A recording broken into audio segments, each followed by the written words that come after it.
కొత్త సినిమా ప్రారంభం. నందమూరి బాలకృష్ణ, కొరటాల శివ కాంబినేషన్లో అనిరుద్ సంగీతంలో రాబోతున్న భారీ చిత్రం NBK 112 అమరావతిలో పూజా కార్యక్రమాలతో ఘనంగా ప్రారంభమైంది. భారీ బడ్జెట్ మరియు విడుదల. సుధాకర్ చెరుకూరు నిర్మిస్తున్న ఈ పాన్ ఇండియా సినిమాను రూపాయల 150 నుంచి 200 కోట్ల బడ్జెట్తో ఆగస్టులో షూటింగ్ మొదలుపెట్టి 2027 వేసవిలో విడుదల చేయనున్నారు. ముఖ్య అతిథులు మరియు హీరోయిన్. ప్రారంభోత్సవానికి మంత్రి నారా లోకేష్ ముఖ్య అతిథిగా హాజరవగా ఈ సినిమాలో బాలీవుడ్ నటి విద్యా బాలన్ హీరోయిన్గా నటించే అవకాశం ఉన్నట్లు తెలుస్తోంది.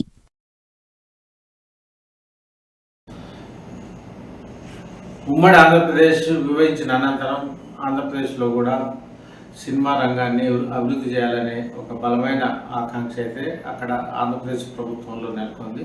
ఆ క్రమంలోనే అమరావతి రాజధానికి రూపకల్పన చేసిన ప్రారంభంలో అక్కడ సినిమా నిర్మాణానికి సంబంధించి కొన్ని సినిమాలను ప్రారంభించినప్పటికీ అనంతరం జరిగిన పరిణామాల క్రమంలో రాజకీయ పరిణామాల నేపథ్యంలో అయితే ఆ సినిమాల నిర్మాణం అనేది కుంటుపడిందని చెప్పవచ్చు.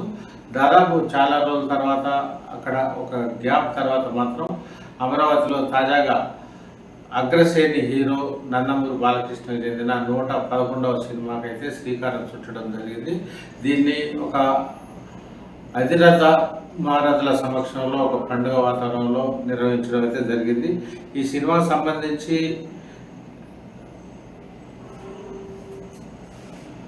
బాలకృష్ణ సరసన లేడీ సూపర్ స్టార్ నయనతార హీరోయిన్గా నటిస్తున్నారు. మల్లేని గోపీచంద్ డైరెక్టర్గా వ్యవహరిస్తున్న సందర్భం ఉంది.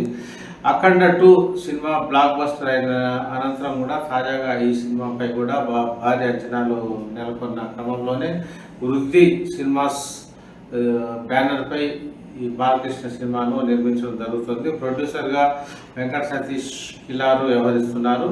తమన్ బాణి తన అద్భుతమైన సంగీత బాణీలను అయితే సమకూర్చడం జరుగుతుంది. కెమెరా మాత్రం ఈ సందర్భంగా స్విచ్ ఆన్ను ఆంధ్రప్రదేశ్ విద్యాశాఖ మంత్రి నారా లోకేష్ చేయడం జరిగింది. అదేవిధంగా ఈ కార్యక్రమంలో నందమూరి బాలకృష్ణ కుమార్తె తేజస్విని కూడా పాల్గొనడం అయితే జరిగింది. ముఖ్యంగా మంత్రి కందుల దుర్గేష్తో పాటు పలువురు నిర్మాత సురేష్ బాబు వంటి వారు కూడా దీనిలో కార్యక్రమంలో పాల్గొని బాలకృష్ణను అభినందించడం అయితే జరిగింది.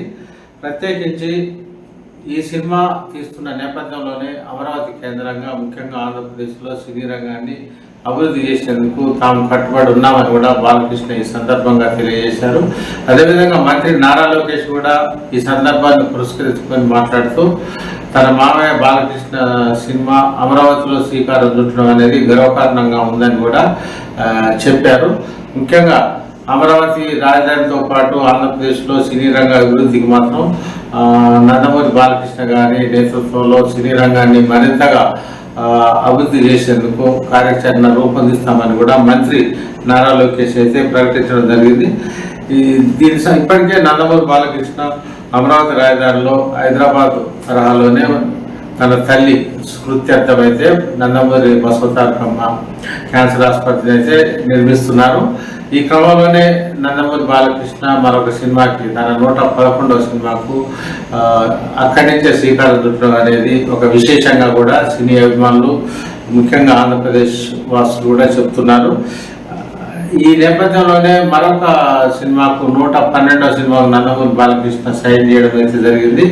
ఈసారి వీరసింహారెడ్డితో హిట్ కొట్టిన కొరటాల శివ డైరెక్టర్ సారథ్యంలో అయితే తదుపరి సినిమా ఉంటుందని కూడా ఇప్పటికే మేకర్స్ అయితే ప్రకటించారు. దీనికి తమిళనాడు ఫేమ్ అనిరుద్ రవిచంద్ర అయితే సంగీతం సమకూరుస్తున్నారు. దీనికి సంబంధించి దీనిపై కూడా భారీ అంచనాలు అయితే నెలకొన్నాయి. దీని తర్వాత ఈ సందర్భంగా కెమెరా స్విచ్ ఆన్ చేసిన నందమూరి బాలకృష్ణ కుమార్తె తేజస్విని కూడా మాట్లాడారు. తన తండ్రి చూస్తే ఎంతో గర్వకారణంగా ఉందని ఆమె ప్రకటిస్తూనే ఆంధ్రప్రదేశ్లో సినీ రంగం మరింతగా అభివృద్ధి సాధించాల్సిన అవసరం ఉందని చెప్పారు. వాస్తవానికి ఆంధ్రప్రదేశ్లో విభజిత మొట్టమొదటి ముఖ్యమంత్రిగా ఉన్న నారా చంద్రబాబు నాయుడు అయితే ఉమ్మడి ఆంధ్రప్రదేశ్ హయాంలోనే వైజాగ్లో ఒక ఫిలిం కల్చరల్ సెంటర్కి అయితే భూమిని కేటాయించడం జరిగింది. దాన్ని అభివృద్ధి చేస్తున్న క్రమంలోనే అన్ని విధాలుగా అటు వరకు అందాలు కావచ్చు, వైజాగ్ కొండలు కావచ్చు, ఇటు బీచ్ కావచ్చు నేపథ్యంలో వైజాగ్లో సొంత సినీ రంగాన్ని అభివృద్ధి చేయాలని షూటింగ్ కూడా నిర్వహిస్తున్న విషయం తెలిసిందే. అయితే అది వైజాగ్ పరిమితమైన ఉత్తరాంధ్రకి పరిమితమైన నేపథ్యంలో అసలు ఆంధ్రప్రదేశ్లో వివిధ ప్రాంతాలు కానీ ఇటు కాకినాడ కావచ్చు, ఇటు పశ్చిమ గోదావరి కావచ్చు, ఉత్తర గోదావరి సైడ్ కూడా ఇటు కృష్ణా జిల్లాలో అన్ని జిల్లాల్లో కూడా ఈ సినీ రంగాన్ని అభివృద్ధి చేసేందుకు షూటింగ్లకు అనువైన ప్రాంతంగా తీర్చిదిద్దేందుకు ప్రణాళికలు ఇప్పటికే రూపుదిద్దుకుంటున్నాయి. ఆ దిశగా ఉప ముఖ్యమంత్రి పవన్ కళ్యాణ్ కూడా దీనికి సంబంధించి జనసేన పార్టీకి చెందిన సినిమా ఆటోగ్రఫీ శాఖ మంత్రి కందుల దుర్గేష్ కూడా దిశానిర్దేశం చేశారు. అటు ముఖ్యమంత్రి చంద్రబాబు నాయుడు, మరోవైపు ఉప ముఖ్యమంత్రి పవన్ కళ్యాణ్ కూడా నిర్దిష్టమైన ఆదేశాలు ఇచ్చిన నేపథ్యంలో ఆ దిశగా సినిమా ఆటోగ్రఫీ శాఖ అయితే దీనికి సంబంధించి కార్యాచరణ రూపొందించడంలో నిమగ్నమైంది.